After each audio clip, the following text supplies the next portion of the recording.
नमस्कार। श्रीमती मोहरी देवी तापड़िया कन्या महाविद्यालय जसवंतगढ़ के इस यूट्यूब चैनल पर मैं प्रवक्ता हनुमान मल शर्मा आप सभी विद्यार्थियों का हार्दिक स्वागत और अभिनंदन करता हूं। प्यारे विद्यार्थियों, बीए द्वितीय वर्ष की कक्षा में हिंदी साहित्य विषय के अंतर्गत साहित्यिक निबंध व नाटक एवं एकांकी संग्रह जो आपका सेकेंड पेपर है प्यारे विद्यार्थियों, उसमें हम पढ़ रहे हैं प्यारे विद्यार्थियों एकांकी के तत्वों का विवेचन। गत वीडियो से एकांकी के तत्वों का विवेचन चल रहा है, उसमें हमने एकांकी के तत्वों का प्रश्न आपका परीक्षा में आएगा, एकांकी के तत्वों का विस्तार से विवेचन कीजिए।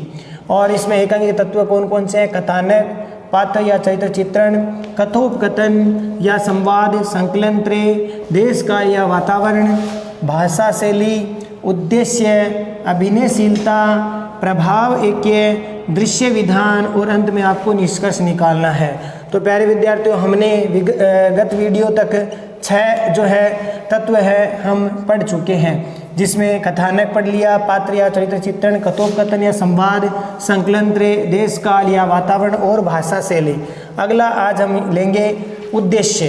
तो प्यारे विद्यार्थियों, एकांकी के प्रमुख तत्वों में उद्देश्य क्या है उसके बारे में हम बात करते हैं, समझते हैं। देखिए प्यारे विद्यार्थियों, एकांकी का उद्देश्य सामाजिक, धार्मिक, नैतिक और समस्या मूलक आदि कोई सा भी हो सकता है, सुधारात्मक आदि कैसा भी हो सकता है। यानी एकांकी के उद्देश्य की बात करें तो वह सामाजिक, धार्मिक, नैतिक, समस्यात्मक, सुधारात्मक,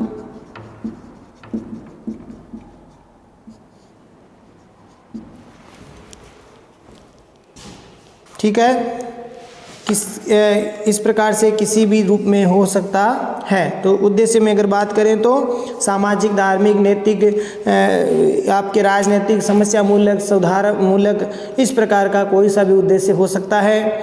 उद्देश्य का कथानक संगठित रहता है। उद्देश्य का जो कथानक होता है वह क्या होता है? संगठित होना चाहिए, संगठित रहता है। उद्देश्य से एकांकी कार्य के विचारों की अभिव्यक्ति होती है। उद्देश्य क्या होता है? उससे क्या होगा? उद्देश्य से क्या होगा? एकांकी कार्य के भावों की अभिव्यक्ति होती है।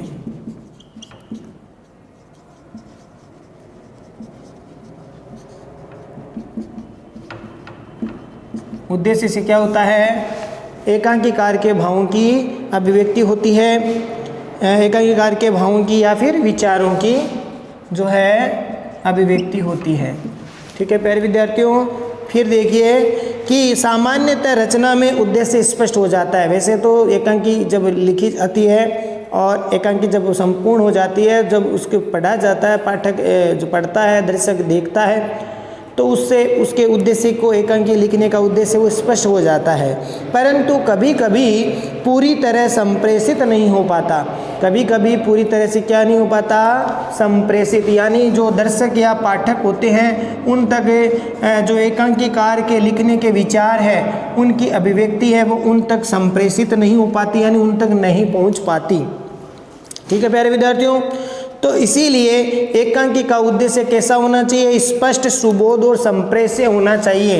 एकांकी लिखने का उद्देश्य क्या होना चाहिए? सुबोध,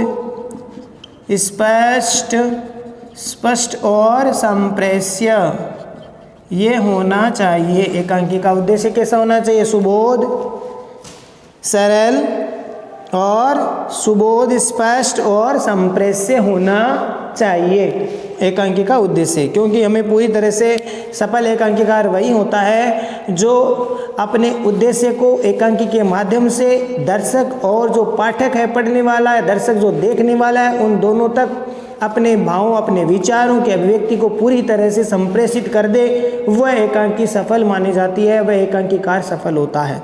तो प्यारे विद्यार्थियों, ये तो था उद्देश्य। अब अगला पॉइंट है 8वां, अभिनयशीलता। ठीक है, अगला पॉइंट क्या है? अभिनय, यहाँ लिख रहा हूँ अभिनयशीलता। अभिनयशीलता का मतलब क्या होता है? अभिनय मतलब एकांकी को अभिनय के द्वारा हम प्रदर्शित कर सकते हैं। एकांकी दृश्य काव्य होता है। एकांकी एक तरह से क्या है? दृश्य काव्य। एकांकी दृश्य काव्य होता है। यानी इसको दिखाया जा सकता है अभिनय द्वारा, टीवी पर या रंगमंच पर इसको दिखाया जा सकता है, अभिनीत किया जा सकता है। उसकी रचना रंगमंच के लिए होती है, यानी एकांकी की रचना किसके लिए होती है? रंगमंच के लिए। रंगमंच के लिए इसकी निर्माण है वो होता है, बनाया जाता, लिखा जाता है। रंगमंच के लिए इसका क्या होता है? रचना होती है। अतएव अभिनयशीलता एकांकी का प्रमुख तत्व माना जाता है। तो ये अभिनयशीलता है वो एकांकी का प्रमुख तत्व है माना जाता है, माना जाता है। अभिनयशीलता क्या मानी जाती है? एकांकी का प्रमुख जो तत्व है वह माना जाता है। ठीक है प्यारे विद्यार्थियों, ये लिखना। इसके लिए एकांकीकार को मंच को ध्यान में रखकर दृश्य योजना बनानी चाहिए। यानी जो भी एकांकीकार होता है वह अगर एकांकी लिखने बैठता है तो उस समय उसके सामने रंगमंच होना चाहिए। रंगमंच होने का मतलब उसके भावों में, उसके हृदय में, उसके मन में रंगमंच को सामने रखते हुए अपने एकांकी के दृश्यों को जो है चुनना चाहिए, लिखना चाहिए। तो ये बात इसमें बताई है। तो इसके लिए एकांकीकार को क्या होना चाहिए? मंच को ध्यान में रख करके जो एकांकी में दृश्य दिखाए जाते हैं, एक दृश्य, दो दृश्य, तीन दृश्य, जो भी है, एक अंक में कितने दृश्य होते हैं, उन दृश्यों को दिखाने के लिए उस अनुसार, मंच के अनुसार उसको ध्यान में होना चाहिए। क्योंकि एकांकी जो है उसको अभिनय किया जाता है, अभिनय द्वारा दिखाया जा सकता है, प्रदर्शित किया जा सकता है। तो एकांकीकार को मंच को ध्यान में रखकर दृश्य योजना बनानी चाहिए। आगे देखिए, उसे बीच बीच में आवश्यक रंग संकेत और अभिनय निर्देश भी देने चाहिए। उनको आप एकांकी लिखते समय बीच बीच में रंग संकेत भी देने चाहिए, अभिनय निर्देश भी देने चाहिए कि अब क्या करना है, अब क्या बोल रहा है, या सांस ले रहा है, घायल की अवस्था है, या जो जैसे जोश में भर करके बोल रहा है, ये सब चीज़ें उनको उस बीच बीच में शब्दों को जो है जैसे ही वो संवाद लिखे जाते हैं उनमें उनको बताना जरूरी होता है। तो उसे अभिनय आसानी से हो जाता है। जिन घटनाओं अथवा दृश्यों को रंगमंच पर उपस्थित नहीं किया जा सकता उन्हें पात्रों के संवादों के माध्यम से सूचित कर देना चाहिए। अगर कोई एकांकीकार एकांकी लिख रहे हैं तो उसमें जिन घटनाओं को या अथवा दृश्यों को, घटनाओं या दृश्यों को रंगमंच पर जो है वो उपस्थित नहीं किया जा सकता, यानी दिखाया नहीं जा सकता, ऐसे दृश्यों के लिए क्या करना होता है? उनको संवाद के द्वारा उन दृश्यों को दिखाना चाहिए, संवाद के माध्यम से सूचित कर देना चाहिए। ठीक है, यानी जिन घटनाओं अथवा दृश्यों को रंगमंच पर उपस्थित नहीं किया जा सके उन्हें पात्रों के संवादों, यानी जो डायलॉग है, कथोपकथन है, उनके माध्यम से ही सूचित कर देना चाहिए। एकांकी के सफल अभिनय के लिए उसमें संवाद, भाषा शैली, वातावरण आदि का पूरा ध्यान रखना चाहिए। एकांकी जो है उसमें संवाद जो होंगे, पात्रों के बीच में संवाद होंगे, कथोपकथन होगा, उसमें भाषा शैली यानी उस समय जो प्रचलित भाषा शैली है, अच्छी भाषा शैली का उपयोग करना चाहिए, वातावरण आदि का पूरा ध्यान रखना चाहिए। क्योंकि अभिनय में तीनों चीज़ें काम आएगी। संवाद, जो पात्र आपस में बोलेंगे, डायलॉग बोलेंगे, तो उनमें कथोपकथन में संवाद, उनकी भाषा शैली और उनका वातावरण, इन तीनों का क्या होना चाहिए? पूरा ध्यान रखना चाहिए एकांकीकार को। रेडियो एकांकी के लिए इसमें ध्वनि संकेत, रेडियो पर कोई एकांकी अगर सुनाई जाती है, क्योंकि एकांकी जो विधा है वो रेडियो रूपक के माध्यम से दिखाई जाती है, तो रेडियो पर जो है दिखाने के लिए, सुनाने के लिए उसमें क्या होना चाहिए? क्या होना चाहिए? ध्वनि के माध्यम से जो है दृश्यों को प्रदर्शित किया जाता है। प्यारे विद्यार्थियों, ध्वनि संकेत है वो दिए जाने चाहिए रेडियो एकांकी में। इसके लिए ध्वनि संकेतों का होना चाहिए। जैसे मान लीजिए तूफान का दृश्य दिखाना है या नदी का दृश्य दिखाना है तो उसके लिए नदी की तरह कलकल का जो ध्वनि है वो सुनाई जाती है। ठीक है, अगर प्राकृतिक परिवेश का कोई चित्रण दिखाया जा रहा है तो उसमें चिड़ियाँ चहचहा रही है और घंटे घड़ियाल मंदिरों के बोल रहे हैं, इस प्रकार से पूजा पाठ का सा कुछ घंटियाँ इत्यादि वो इस प्रकार से दृश्य वो दिखाए जाते। तो ऐसा इस तरह से जो दृश्य बिंब जो ध्वनि के द्वारा मुखरित होगा उससे पता चलता है कि प्रातःकाल का समय है। ठीक है, तो इस प्रकार से जो है ध्वनि के द्वारा है वो इसमें व्यक्त है वो किया जाता है रेडियो एकांकी में। तो प्यारे विद्यार्थियों, आशा करता हूँ अभिनयशीलता वाला जो बिंदु है वो समझ में आ गया होगा। अगला जो 9वां बिंदु है वो है प्यारे विद्यार्थियों प्रभाव ऐक्य। क्या है? प्रभाव ऐक्य, प्रभाव की एकता।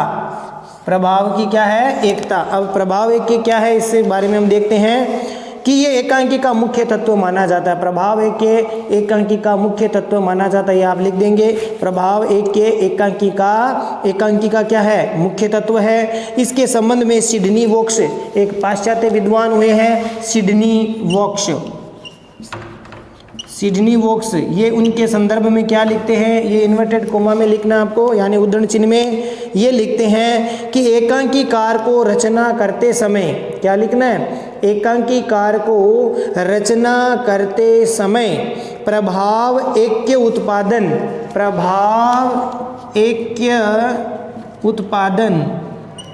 का पूरा ध्यान रखना चाहिए, ये सिडनी वोक्स कहते हैं।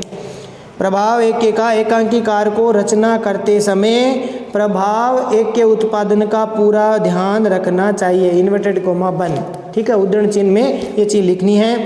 प्रभाव एक के का तात्पर्य क्या है, प्रभाव एक के किसको कहते हैं, प्रभाव एक के का मतलब क्या है, तो प्रभाव एक के का तात्पर्य है कि पाठक और दर्शक, क्योंकि अगर कोई पढ़ेगा वो पाठक होगा, अगर इसको दृश्य को अभिनय के द्वारा अगर कोई देखना चाहेगा तो वो दर्शक हो गया।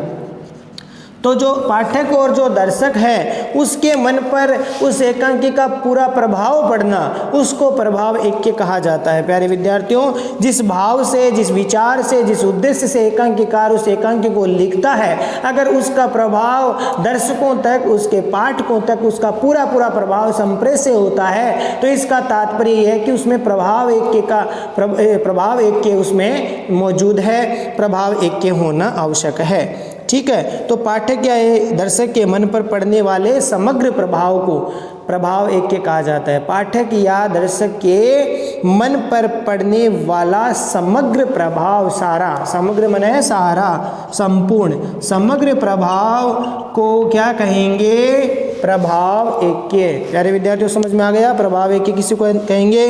प्रभाव की एकता रहने पर ही एकांकी की संप्रेषितता और सफलता निर्भर करती है। प्रभाव की अगर एकता है, एकता का मतलब जो जिस उद्देश्य, जिस भाव विचार के साथ एकांकीकार एकांकी को लिखता है, अगर वह विचार, वह भाव, वह उद्देश्य जो नाटक को देखने वाला, एकांकी को देखने वाला दर्शक या फिर एकांकी को पढ़ने वाला दर्शक, पाठक, उसके दोनों के मन में अगर समग्र रूप से उसका प्रभाव पड़ता है, तो वही एकांकी है वो सफल मानी जाएगी, या फिर एकांकी है वो सफल माना जाएगा। संप्रेषण से उसमें सफलता मिलेगी, उसमें संप्रेषणता पर निर्भर करती है। प्यारे विद्यार्थियों, अगला जो अध्ययन बिंदु इसका है अंतिम, वो है दृश्य विधान। दृश्य विधान क्या है, देखिए प्यारे विद्यार्थियों, दृश्य विधान के बारे में हम जान लेते हैं। अब दृश्य विधान जो है, अगला पॉइंट आपका है दृश्य विधान। अब ये जो है नई जो एकांकी में लिखने की एक विधा है या लिखने का एक तत्व है। ये से सभी तत्वों को एकांकी में पूर्णतः निर्वाह होना चाहिए। उपयुक्त जो मैंने तत्वों का जो वर्णन किया है, चाहे वो देश काल, वातावरण हो, कथोपकथन हो, संवाद, भाषा शैली, या फिर आपके संकलन त्रय हो, या फिर उद्देश्य, अभिनयशीलता, ये सब तत्व होने आवश्यक है। ये पूर्णतः निर्वाह उनका होना चाहिए। परंतु वर्तमान समय में, अभी जो समय है, वर्तमान में इन तत्वों के अलावा एक अन्य तत्व और माना जाता है। वर्तमान में इनके अलावा एक तत्व और माना जाता है, वह है दृश्य विधान। ये नया तत्व है अभी का, वर्तमान में यह नया तत्व माना जाता है, ठीक है। वर्तमान में एकांकी का ये क्या है, नया तत्व है। और इस तत्व में प्यारे विद्यार्थियों, वह दृश्य विधान, इसका मतलब क्या होता है, दृश्य विधान का अर्थ क्या है, तात्पर्य क्या है, मतलब क्या है इसका, कि एकांकी में एक अंक में 5 दृश्य हो सकते हैं। एकांकी में एक अंक होता है, एकांकी के एक अंक में अधिकतम 5 दृश्य हो सकते हैं।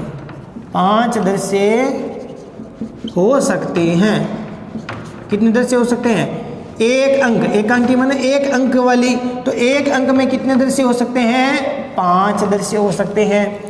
अंकों में बंटी होती है, तो एक अंक में कितने दृश्य होने चाहिए? हो सकते हैं 5 दृश्य, 5 दृश्य हो सकते हैं। और एक दृश्य भी हो सकता है, चाहे तो वो एकांकी कार के ऊपर लिखने पर निर्भर करता है। एक दृश्य हो सकता है, 2 दृश्य हो सकते हैं, 3 हो सकते हैं, 4 दृश्य वाली एकांकी हो सकती है, 5 दृश्य वाली एकांकी हो सकती है। तो प्यारे विद्यार्थियों, एक अंक में 5 दृश्य हो सकते हैं या फिर एक दृश्य भी हो सकता है, परंतु उन सभी दृश्यों में एक सूत्रता होनी चाहिए। क्या होनी चाहिए? दृश्यों के बीच में एक सूत्रता होनी चाहिए, यानी एक दृश्य दूसरे दृश्य से मिला होना चाहिए। एक दृश्य की बात दूसरे दृश्य से क्या होनी चाहिए? संबंधित होनी चाहिए। और दूसरे दृश्य की तीसरे दृश्य के साथ संबंध होना चाहिए, तीसरे की चौथे के साथ संबंध होना चाहिए। अगर अलग अलग होती है तो फिर वो एकांकी सफल नहीं मानी जाएगी। ठीक है प्यारे विद्यार्थियों, समझ में आ गया? तो उन दृश्यों में क्या होना चाहिए? एक सूत्रता होनी चाहिए, एक रूपता होनी चाहिए। एक दृश्य की घटनाओं से दूसरे दृश्य की सूचना मिलनी चाहिए। जैसे यहाँ एक दृश्य समाप्त हो गया, तो ये जो अंतिम दृश्य होगा वो इस दूसरे दृश्य का प्रथम भाग को क्या करेगा? प्रभावित करेगा, या उसके अनुसार उसका प्रभाव उस पर पड़ना चाहिए, उसकी सूचना मिलनी चाहिए। एक दृश्य की सूचना दूसरे दृश्य की सूचना, एक घटना दृश्य की जो घटनाएं हैं उससे दूसरे दृश्य की सूचना मिलनी चाहिए। इस प्रकार से ये एकांकी का दृश्य विधान होता है, नियम होता है। दृश्य विधान माने दृश्य का जो नियम है, किस प्रकार से एकांकी में दृश्य दिखाए जाते हैं। दृश्य एकांकी में एक अंक होता है, अंकों में फिर दृश्य होता है। अब एक दृश्य वाली एकांकी हो सकती है 2 की, 3 की, 4 की और 5 तक की हो सकती है। ठीक है प्यारे विद्यार्थियों, तो विद्वानों का यह मत है कि आदर्श एकांकी में 3 दृश्य होने चाहिए। आदर्श एकांकी किसे कहते हैं? विद्वान ये कहते हैं कि आदर्श एकांकी में 3 दृश्य होते हैं। कितने दृश्य होते हैं? 3। तो आदर्श एकांकी में 3 दृश्य होते हैं और 3 दृश्य पर्याप्त रहते हैं, वो आदर्श एकांकी माने जाए, जैसे विद्वानों का मत है। इस तरह से एकांकीकार को दृश्य विधान का भी ध्यान रखना चाहिए, दृश्यों को उचित प्रकार से समायोजित करना चाहिए। एक दृश्य का प्रभाव दूसरे दृश्य पर पड़ना चाहिए। एक दृश्य की सूचना अंतिम जो प्रभाव है उसके दूसरे दृश्य तक सूचित वो करनी चाहिए। इस प्रकार से वह आदर्श जो एकांकी होती है। अंत में प्यारे विद्यार्थियों, आपको निष्कर्ष के रूप में लिखना है। तो ये हो गए आपके तत्व। निष्कर्ष के रूप में क्या लिखना है कि सार रूप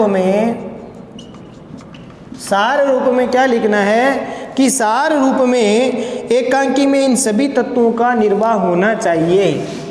सार रूप में एकांकी में इन सभी तत्वों का निर्वाह होना चाहिए। ठीक है, सभी तत्वों का निर्वाह। एक भी तत्व अगर कमी है तो फिर वो सफल एकांकी नहीं होगा। तो इस प्रकार से निर्वाह होना चाहिए, सभी तत्वों का क्या होना चाहिए? निर्वाह होना चाहिए। फिर प्यारे विद्यार्थियों, इसमें आगे आप लिख सकते हैं, उसमें उचित संयोजन होना चाहिए, सबके समायोजन इस प्रकार से सभी तत्व एक दूसरे से मिले हुए होने चाहिए। तो उसमें उचित संयोजन से एकांकी रचना प्रशंस्य बनती है, पाठकों और दर्शकों को रुचिकर लगती है। उसमें संप्रेषणीयता आ जाती है, क्षमा करना, संप्रेषणीयता उसमें क्या आ जाती है? संप्रेषणीयता। जब इन सारे तत्वों का उपयोग होता है, सही तरीके से संयोजित होती है, ये एकांकी के सारे तत्व संयोजित होते हैं, तब उस एकांकी में संप्रेषणीयता आ जाती है। संप्रेषणीयता का मतलब क्या होता है प्यारे विद्यार्थियों? पाठकों और दर्शकों तक जो एकांकीकार का जो लक्ष्य है, एकांकीकार का जो उद्देश्य है, जिस विचार और जिस भाव से वह एकांकी लिख रहा है, उसका समग्र प्रभाव उस पर पड़ता है, संप्रेषित होता है, तब वह सफल एकांकीकार है, वह एकांकी सफल माना जाता है। प्यारे विद्यार्थियों, समझ में आ गया होगा। तो इस प्रकार से ये बहुत महत्वपूर्ण प्रश्न है, एकांकी के तत्व है। तो इसके विवेचना हमने कर ली है। आशा करता हूँ इसके सारे तत्व आपको समझ में आ गए होंगे।